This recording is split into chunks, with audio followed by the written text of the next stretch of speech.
श्री सद्गुरुदेव भगवान की जय। नीति निपुण सोई परम सयाना,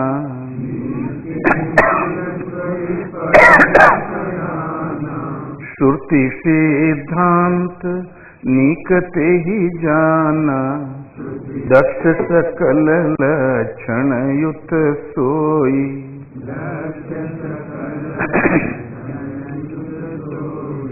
जाके पद सरोज रति होई।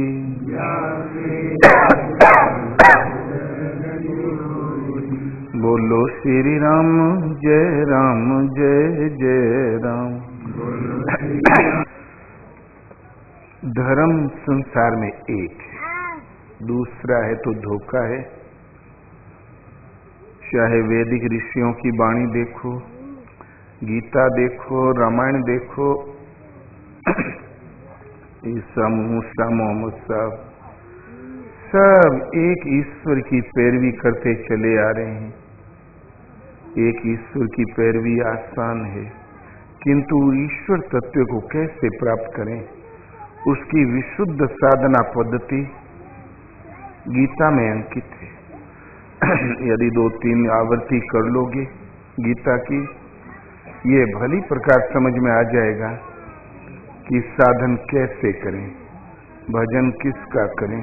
धर्म में यदि सच्चाई नहीं तो ये दुर्लभ मानव तन भी व्यर्थ चला जाता है लकीर पीटने में। जिसमें सच्चाई नहीं वो धर्म नहीं,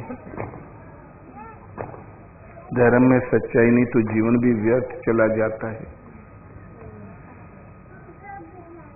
इसलिए ये सभा आयोजन इसलिए होते हैं, धर्म के विषय में जो भ्रांति हो उनका निवारण हो जाए। हमारे भारत में 2000 वर्ष से ये बहुत किस्म किस्म की पूजा प्रणालियां निकल गई। सदगुरुओं की वाणी पीछे रह गई और ऊंची आवाज में बोलते थे उनकी आगे हो गई। परिणाम ये निकला कि भारत की सीमाएं अल्ताई पहाड़ तक थी, रूस के पास सिमट गई। गजनी समरकंद सब भारती था। ये जहां का शकुनी था, क्या नाम, जहां भी लड़ाई हुई थी, ये सब भारत था। ब्रह्मा, मलाया, सिंगापुर सब भारत था। भारत में ही सीमाओं का पता नहीं रह गया। धार्मिक भ्रांति की ही देन है। किसी ने हमला नहीं किया, पहला हमला किया है धार्मिक भ्रांति ने। आज उनमें से एक छोटी सी भ्रांति है लेकिन बड़ी घातक, अहिंसा। अहिंसा एक योग साधना का अंग है। जब योग से चित्त वृत्ति निरोध, चित्त की वृत्तियों का निरोध योग है।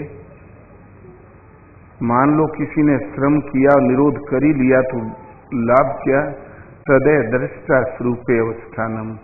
उस वक्त ये दृष्टा आत्मा अपने ही परमात्मा स्वरूप में स्थित हो जाता है।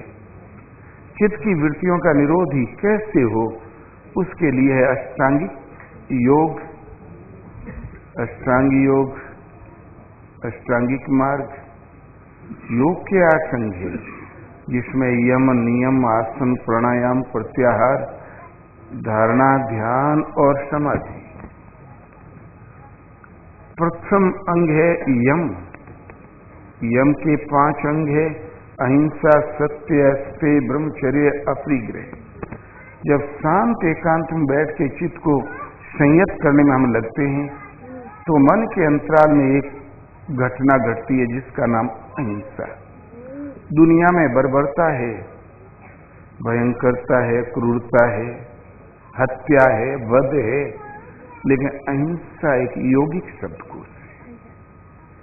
आजकल प्रचलन में जो अहिंसा का स्वरूप है, किसी को सताओ मत, मन से, कर्म से, वचन से ठेस मत पहुंचाओ, किसी जीव को मारो मत, अन्यथा रो अन्यथा नरक मिलेगा। इस वार्ता को सबसे ज्यादा उछाला है स्मृतिकारों ने और जैन दर्शन शास्त्रियों ने। स्मृति में जितने भारत में पाए जाने वाले जानवर और जिया जंतु सूक्ष्म कीटाणु है, उन सब का नाम लिखा है। प्रत्येक की मृत्यु पर मृत्यु कर लगा हुआ है। कर न अदा करने पर रौरव नरक लिखा हुआ है और सब कर देना है विप्र को दान। किंतु रामायण, गीता, वैदिक ऋषि, उनमें पाप का निवारण है भगवान के सन्मुख होना। सन्मुख हो ही जीव मोहि जबहि, जन्म कोटि अगन्ना सहूं तबहि। जीव जिस पल मेरे सन्मुख हो जाए, करोड़ों करोड़ों जन्मों का पाप नष्ट कर देता हूं। भगवान कृष्ण कहते हैं, सर्वधर्मान परित्यज्य मामेकम शरणं व्रज, अहम त्वा सर्व पापेभ्यो मोक्षयिष्यामि मा शुचः। सारे धर्मों की चिंता छोड़ मात्र मेरी शरण हो जा अर्जुन, मैं तुम्हें समस्त पापों से मुक्त कर दूंगा, तू मुझ में निवास करेगा। पाप का निवारण है भगवान के सन्मुख होना। कोटि भी प्रवद लागहि जाहि, आए शरण तजहु नहीं ताहि। करोड़ विप्रों का वध लगे, मेरे शरण आ जाए, मैं त्यागता नहीं, उसे पाप मुक्त कर देता हूं। और दूसरा उपाय है नाम जप।